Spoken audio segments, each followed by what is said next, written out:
6 most costly modern buses in Singapore. Buses are designed to shuttle the masses around for a very low fee. However, the price tags that they come with is anything but. There are many different makes, models and configurations, but have you ever wondered A, just what is the most expensive bus outright, and B, what is the average cost of a bus? We have a bonus little thingy at the end as well, so do stay tuned for that. Also do note that this is as accurate as we could realistically get it to go, as we were unable to find figures for most buses that are not mentioned in this video. With all of that out of the way, let's begin. Number 6. The MAN A22. SMRT first received an A22 demonstrator in 2010. This A22 spotted bodywork courtesy of MCV Evolution, whereas production versions had the Lion City bodywork instead. Currently, there are 3 batches of the A22, with 200 in batch 1, 202 in batch 2, and 332 in batch 3. After water damage to its electronics, the demonstrator was returned to SD Kinetics, where it remained unseen for several years, resurfacing at the body shop that built the production A22s, undergoing modification works to allow it to eventually serve as an airport bus in Australia. As for production buses, whilst most still remain with SMRT, several BSEP units have been transferred to Tower Transit. We should answer the question that we had originally though, and that is, what's the damage?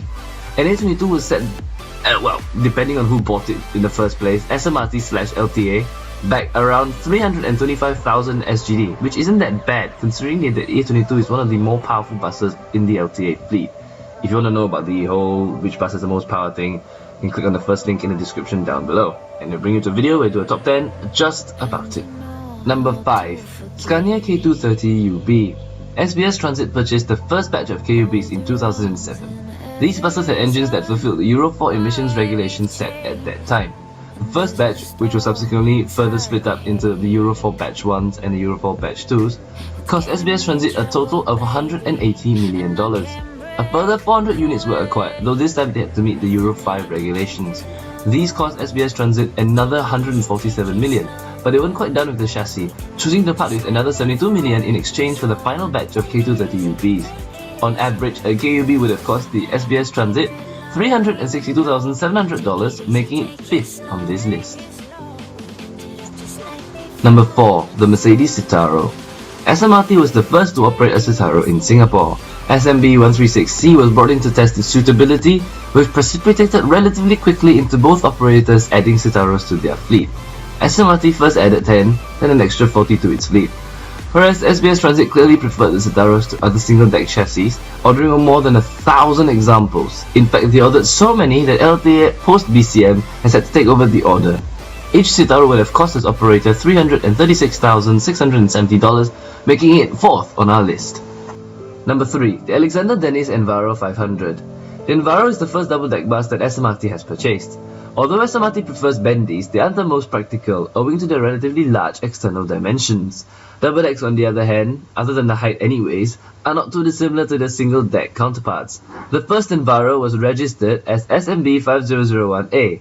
It was a fully British built bus, whereas the second Envaro, SMB 5002Y, had a British built chassis but a Chinese built body. All other units have Malaysian chassis and Chinese bodies. This is probably why Alexander Dennis are able to do the Envaro for significantly less than their competition at 452,740 SGD as compared to the $500,000 and up on the B90Ls. Number 2. The CDGE Volvo B90L. Back in 2006, no one would have guessed that the B90L would eventually become one of the most common buses on our roads. SBS Transit initially purchased a small run of 150 Euro 3 B90Ls with the intention of getting the engineering arm to fit up the chassis with their own bodywork, after the successful trial of the CDGE B10TL demonstrator. 150 buses were purchased and built up before another 50 were added to the fleet, at a cost of $71 million and $29 million respectively. This means that each CDGE B90L would have costed about $500,000 to purchase, which, whilst isn't the costliest double deck, would still have been quite a hard pill to swallow. Number 1. The Wrightbus Eclipse Gemini 2 Volvo B90L. SBS Transit bought further units of the B90L several years after the last CDG body example was registered. These buses were to be kitted out in Wrightbus's Eclipse Gemini 2 bodywork. As with the A22 and the Citaro, SBS Transit purchased so many that LTA has had to step in to take over the contract once the transition to the BCM was complete.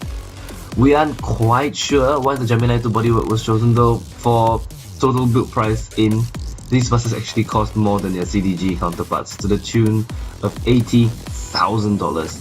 But then again, we guess it's easier just to find a supplier that makes a complete knockdown kit. Isn't it surprising to find out that the most expensive bus is also one of the most common?